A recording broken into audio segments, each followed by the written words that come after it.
தென்காசி மாவட்டத்தில் விவசாயி ஒருத்தர் பயிர்க்கடனுக்காக அப்ளை பண்ணியிருக்காரு. அப்ளை பண்ணிட்டு பயிர்க்கடன் வாங்க போகிற சமயத்தில் அவருக்கு 54,000 ரூபாய் வந்து சேங்ஷன் ஆயிருக்கு. அதில் 50,000 ரூபாய் கொடுத்துட்டு இன்னொரு 500 ரூபாய் நீ கொடுத்தா தான் நான் மிச்சம் இருக்க 4,000 ரூபாய் தரேன்னு சொல்லிட்டு அங்கே இருக்க காசாளர் வந்து ஒரு பிரச்சனை பண்ணுறாரு, லஞ்சம் கேட்குறாரு.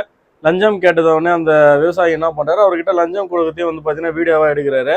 ஒரு பொது ஊழியர் உங்ககிட்ட லஞ்சம் கேட்கறதுன்றது தப்பு. அப்படி கேட்குறாங்க அப்படின்னா நீங்கள் விஜிலன்ஸ் இருக்காங்க, விஜிலன்ஸில் வந்து புகார் கொடுக்கலாம்.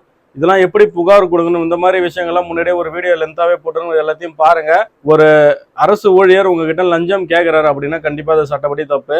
அவர் ஒருவேளை அந்த லஞ்ச வழக்கில் மாற்றாரு அப்படின்னா அதிகபட்சம் 7 ஆண்டுகள் வரைக்கும் ஒரு சிறை தண்டனை வாங்கி தர முடியும் அப்படின்ற ஒரு விஷயத்தை தெரிஞ்சுங்க. லஞ்சம் கேட்குறது என்பது பிச்சை எடுப்பதுக்கு சமம் அப்படின்னு சொல்லி நிறைய வாட்டி எல்லாரும் சொல்லின்னு தான் இருக்கோம். இருந்தாலும் வந்து பாதி பேர் திருந்தாம அலுவலகம் போறோம் அப்படின்னாலுமே வந்து பார்த்தீங்கன்னா அங்கே வந்து லஞ்சமும் ஊழலும் தான் நிறைஞ்சிருக்கு. அரசாங்கம் இவங்களை வந்து நல்லா தான் பார்த்துக்குது. எல்லாரையும் விட வந்து பார்த்தீங்கன்னா அரசு ஊழியருக்கு நல்ல சலுகைகள், நல்ல சம்பளம் தான் கொடுக்குது. கொடுத்தும் வந்து பார்த்தீங்கன்னா இந்த மாதிரி ஏன் ஒரு பிச்சை எடுக்கிறானுங்க அப்படின்ற ஒரு விஷயம் வந்து ஏன்றதே தெரியல.